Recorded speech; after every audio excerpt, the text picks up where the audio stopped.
My name is Raj Amir. I am responsible for the Recusant 9 platform. For the last 6 years, I have been exposing corruption, cover-ups and criminality that infests my hometown of Oldham. As a consequence of my revelations, Greater Manchester Police has attempted on multiple times to unlawfully prosecute me, aided by the CPS at the instructions of both Oldham Council and Labour Party politicians. Most recently, the Labour Party wrote to me, Jim McMahon, the MP, attempting to sue me because I will not be silenced. I will not stay silent over the cover-up of the grooming and gang rape of children in my hometown in Oldham. As a direct consequence of my work, yes, I am the one who is responsible for exposing the cover-up of the grooming and gang rape of children in my hometown, and I am the one who is responsible for lobbying and leading the campaign, an effective campaign that forced the council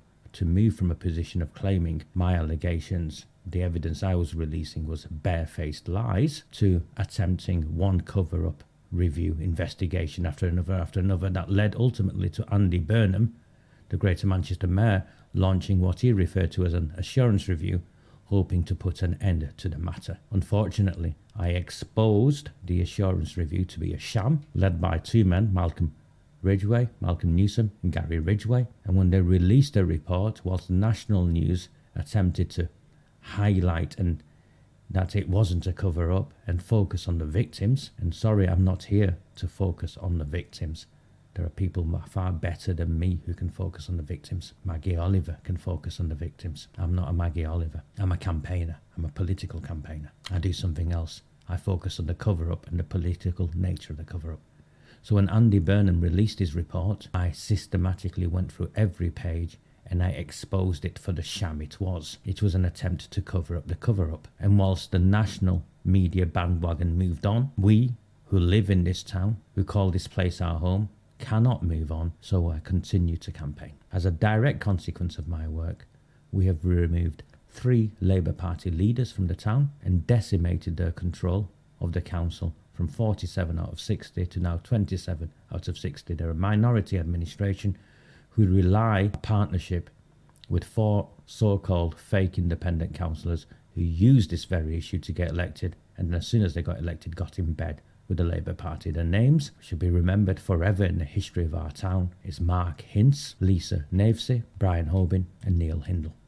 2 from Shaw, 2 from Failsworth. We forced a Labour-run council to write to the government calling for a public inquiry into the grooming gangs in our town. The Labour Party government, Keir Starmer's government, refused, and they think we'll just go away. We're not going anywhere. And the reason why we're not going anywhere is because sadly I'm having to share new news with you of a new wave of what looks like another round of grooming gangs, using tactics and techniques that are familiar but still different. And I feel you need to know about it so you can decide what to do. And for those who claim lessons have been learned, lessons have most definitely not been learned. Let me explain. When we first brought news of the grooming gangs to people's attention in Oldham, it came as a shock to many, because none of you had been told. The council hadn't informed you, even though they knew.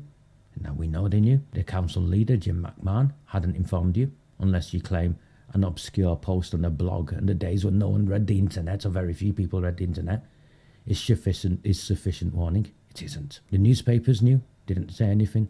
The police knew and helped cover it up. The MP knew, senior police officers knew, everyone knew. Everyone knew in positions of power that could have done something and did nothing. And at the time, they centred around a network of shisha bars. BBC guy Kevin Fitzpatrick neck deep in the cover-up because he wrote to the council leader Jim McMahon and agreed to keep the news quiet in the name of community relations between the BBC and the council. Go figure. All publicly documented. So what happened was the police should have intervened and they didn't. Social services should have intervened and they failed.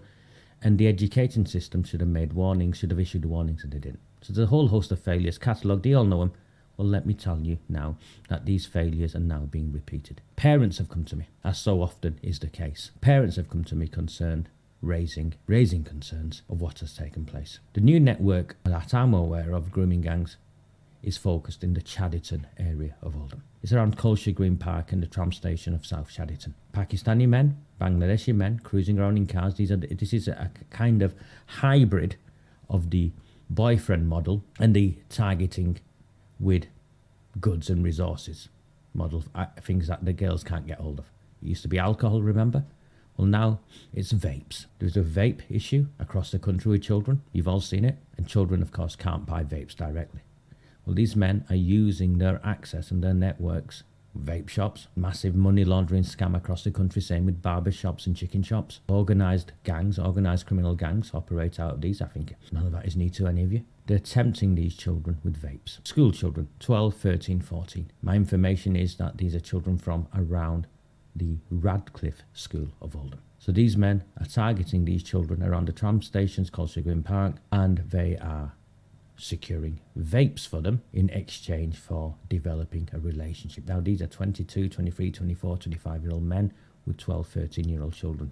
These aren't healthy relationships, and these aren't going to be relationships because the pattern is predictable. They befriend these children being children, want to hang around with these older men, and then these older men enter into some sort of fake sexual relationship, some boyfriend model, and then they pass them to their mates. And then before you know it, they're hooked onto a whole host of other drugs, and they are peddled, trafficked, sold to be gang raped by their uncles and so on. The model is well established. Parents, who are now more aware as a direct consequence of this work, went to the police. Greater Manchester Police. Andy Burnham, you should be ashamed of yourself. They went to the police. You know what the police told desperate parents who went to the police with phones, text messages, license plates, names? The police came back and said, parents need to gather more evidence. That's right. Parents need to gather more evidence. Social services got involved and want to put in place safeguarding plans for these children. Now, there are two issues here, at least two issues. One is these children don't need safeguarding plans. They're going to bloody school. They've been targeted. Remember, in the past, children was targeted at school gates. Now they're being targeted at the tram stations and so on. What will happen if you put in safeguarding plans for girl 1 and girl 2? These men, because these men aren't being arrested by the police, will just go and find someone else. And they'll go and find someone else because the council and the schools, to the best of my knowledge, are still refusing to issue a statement raising awareness of this danger to local parents. What Radcliffe School, what North Chaddington School, whichever schools are in that vicinity should have done by now, is sent home a letter with every child, called a public meeting, brought in experts into that school to safeguard a wider range of children and warn them what was going on. None of it has taken place, and the police, of course, want the parents to investigate themselves. Parents are distraught. They cannot safeguard their children. These men, Pakistani men, Bangladeshi men, of course, the grooming gangs have moved on as well. They're not just ethnic specific as they used to be. The gangs in my town are now cross-community. The heroin dealers aren't just Pakistani. The drug runners also include Bangladeshis. There's a network of cross-community gangs operating across Werneth, across Chaddington. They peddle drugs. Well, now they want to peddle children. Money to them is money. The council leader, Arud Shah, the council, remember, knows about this. The council leader, Arud Shah, has not issued a statement. The safeguarding lead, the children's lead, Mohan Ali, safeguarding, I think it's Lisa Navesey, no statement, nothing. This pattern is as predictable as the sun rising. They are neck deep in yet another cover-up. So this is where I take it. Why the cover-up? Why are you not arresting these men? Because my direct experience of men like this is that the police protect them because of their political links. It doesn't matter if they're drug dealers, it doesn't matter if they're child abusers, it does not matter if they're Islamists and inciting religious violence. Greater Manchester Police have a track record of protecting these Asian men, these Pakistani men, these Bangladeshi men, because of the families these men belong to and the votes that these families carry. This is political, and these children do not matter. And for those from my Muslim community, from my brethren from my Muslim community, who have harassed me for the last 5 years for not staying silent, well, guess what? Just as the grooming gangs have evolved, and the tactics has evolved, so too are they now more interested in a wider group of children. The mothers who came to me were Muslim. Their girls, their daughters are being targeted, along with the white working class girls. And do you know why? The ones who are being targeted are the ones who are Western and liberal in attitude and dress. Because an underlying factor in these grooming gangs, as uncomfortable as it is to many of you, is that these are not just racially motivated crimes, but there's a religious dimension to these. These men who committed these horrendous acts legitimized their actions through believing white girls deserved what they got because of the way in which they viewed the world. Well, guess what? There's an increasing number of Muslim girls who view the world in that way as well. And so it's not the hijab wearing girls that are being targeted, it's the girls with the long hair and a bit of makeup from the Muslim community who are also now being targeted alongside their white working class peers. I think it was imperative of me to share this information with you. What you do with it now is entirely up to you. Because my children in that area, I would be educating them, I would be warning them, I would be picking them up from, I would be doing everything possible to safeguard them. But the school should have issued a statement, the council should have issued a statement, and the police should have made arrests. The newspapers should have reported on this. Well, if that's not a cover-up, then what is, and who is speaking out yet again? And I take no joy from this. The work I do is 100% community funded. I'm coming to the end of a year. The way things are, I don't think we'll make it through next year. There's a webpage, redwallandtherabble.co.uk. I'll put the link up. Please take out a subscription. It only costs you £3 a month, 75 pence a week. Or there's a link here at the bottom of the screen you can see, and that'll take you to a Buy Me a Coffee page. In an ideal world, the mainstream news would be sharing this information with you. In an ideal world, your councillors that you elect, who've just received a 10% pay rise, will be sharing this information with you and fighting for you. None of that is taking place. In an ideal world, the police would be arresting these men. Those of you who are familiar with Oldham know the truths that I speak. So please support me and help us get to a place where we don't just keep our children safe from harm now from these men, politically connected men. We expose all of this, blow the lid off all of it, and we keep going back to the government until we force a public inquiry, because I am certain that the public inquiry will confirm that the politicians and the police were involved in a cover-up.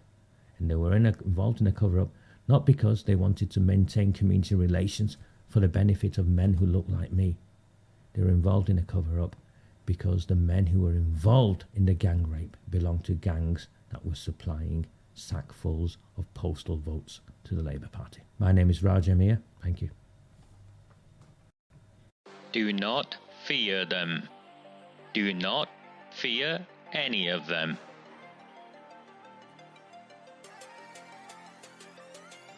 On the 20th of November 2003, James Ignatius O'Rourke McMahon was elected councillor for the Failsworth East Ward of Oldham. Deeply ambitious, he ruthlessly rose to power, and by 2011, he was already leader of the council. In 2015, exploiting a Labour Party loophole, he became MP for Oldham West and Royton. If only what they now know. Do not fear them. Do not fear any of them.